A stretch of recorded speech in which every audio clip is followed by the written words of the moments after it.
88 বছর বয়সে মারা গেলেন অনলাইন বিশ্বের সবচেয়ে দয়ালু বিচারক হিসেবে পরিচিত ফ্র্যাঙ্ক ক্যাপ্রিও। বুধবার অফিসিয়াল ইনস্টাগ্রাম অ্যাকাউন্টে তার মৃত্যুর খবর জানানো হয়।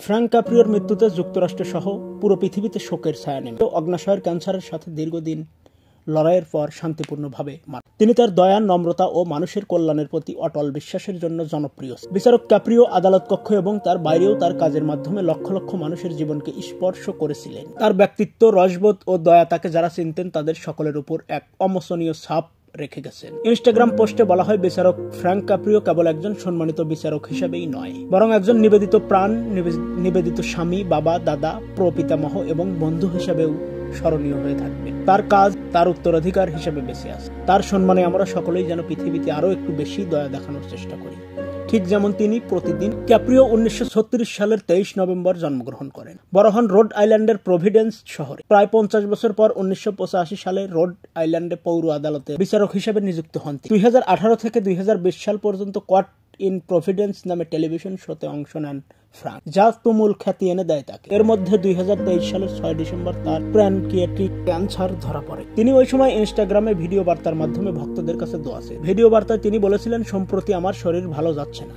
এবং আমার একটি মেডিকেল পরীক্ষা করানো হয়, যার রিপোর্ট ভালো না। আমার অগ্ন্যাশয়ের ক্যান্সার ধরা পড়েছে, যা ক্যান্সারের একটি ভয়ঙ্কর। মৃত্যুর একদিন আগেও নিজের শারীরিক পরিস্থিতি জানিয়ে সবাইকে প্রার্থনার অনুরোধ করেছিলেন তিনি।